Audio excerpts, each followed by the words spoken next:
शिवसेनेची मुंबईतील उमेदवारी यादी कधी येणार असा सवाल आता उपस्थित होतोय, कारण भाजपच्या यादीनंतर सेनेच्या यादीची प्रतीक्षा सगळ्यांना लागलेली आहे। रात्री उशिरा यादी येणार असल्याची ही माहिती मिळते आहे। ही मोठी बातमी आपण आताच्या क्षणाची पाहतोय। शिवसेनेची मुंबईतली उमेदवारांची यादी कधी येणार असा सवाल उपस्थित होतोय, कारण भाजपच्या यादीनंतर शिवसेनेच्या यादीची प्रतीक्षा सगळ्यांना लागलेली आहे। एकीकडे शिंदे नाराज उमेदवारांच्या भेटी घेत असल्याचंही कळतंय। जवळपास बसेस भरून जे इच्छुक उमेदवार आहेत ते शिंदेंच्या भेटीसाठी जात आहेत आणि आता शिंदेंची यादी कधी येणार याकडे सगळ्यांचं लक्ष लागलेलं आहे। भाजपची पहिली यादी जाहीर झालेली आहे, त्यात आता शिंदेंची यादी कधी येणार असा सवाल उपस्थित होतोय। बैठकांचं सत्र नंदनवनवर सुरू असताना दुसरीकडे आता यादी आज रात्री येण्याची शक्यता देखील वर्तवली जाते।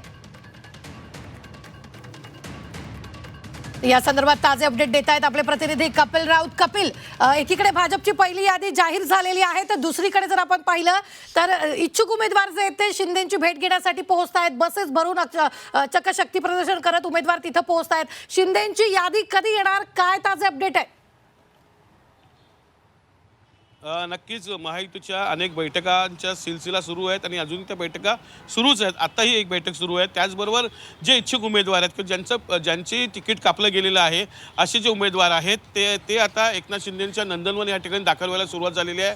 शक्ती प्रदर्शन दाखवत आहेत। 3-3 बसेस भरून काही लोक आलेले आहे, अशी सध्या चित्र नंदनवन आणि या मलबार हिलमध्ये दिसतंय। खरं तर बघायला गेलं तर जी यादी आहे भाजपाकडनं किंवा शिवसेनेकडनं अधिकृत यादी येईल का नाही याच्यावर एक प्रश्नचिन्ह आहे, कारण की अनेक बंडखोरी होऊ शकते अनेक ठिकाणी आणि ही बंडखोरी थोपवण्यासाठी कदाचित एकनाथ शिंदे असतील किंवा मग देवेंद्र फडणवीस असतील, भाजप आणि शिवसेना हे अधिकृत यादी डिक्लेअर करणार नाही। डायरेक्ट एबी फॉर्म वाटले जातील आणि एबी फॉर्म भरले जातील। अधिकृत यादी येण्याची शक्यता कमी आहे।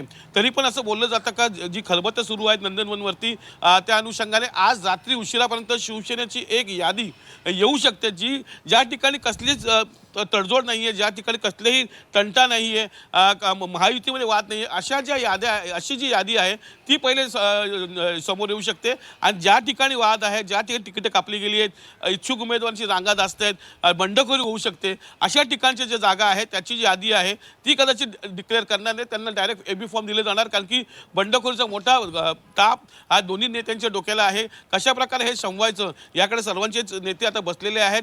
काही वेळापूर्वी एक बैठक झालेली आहे आशिष शेलारच्या बंगल्यावरती, यामध्येही तोडगा काढण्याचा प्रयत्न केला जातोय। काही जागेवरचा तिढा अजूनही सुटलेला नाहीये। दोन्ही नेत्यांनी दोन्ही पक्षांनी त्या जागेवरती आपलं वर्चस्व दाखवलेलं आहे। त्यामुळे एकंदरीतच ह्या जागा आता कोणाच्या वाटेला जात आहेत आणि हा तिढा कसा सुटतोय, त्याचबरोबर जे नाराज आहेत किंवा जे बंडखोरी करू शकतात यांना कसं काय संबोधतायत हे दोन्ही मोठे नेते याकडे पाहणं गरजेचे असणार आहे। काही वेळच राहिलेले आहेत, काही तासच राहिलेले आहेत फॉर्म भरायचे, असं असताना सुद्धा अजूनही एबी फॉर्मचं वाटप झालेलं नाही आहे। त्यामुळे नक्कीच बंडखोरीचा जास्त ताप ह्या दोन्ही नेत्यांच्या डोक्याला आहे दिसतोय आणि त्यामुळे अनेक नेते आता बैठका घेत आहेत, तर अनेक इच्छुक यांनी नंदनवन गाठलेलं आहे। आता एकनाथ शिंदे याच्यावर काय तोडगा काढतायत, टीम पूर्ण त्याच्यावर काय तोडगा काढते याकडे सर्व लक्ष लागलेलं आहे। निश्चित कपिल, धन्यवाद ताजे अपडेट देण्यासाठी। आपण पाहतोय अगदी काही तास ते उरलेले आहेत उमेदवारी अर्ज भरण्यासाठी। अद्याप शिंदेंच्या शिवसेनेची यादी जाहीर झालेली नाहीये, तर भाजपच्या यादीनंतर सेनेच्या यादीची प्रतीक्षा प्रत्येकाला लागलेली आहे।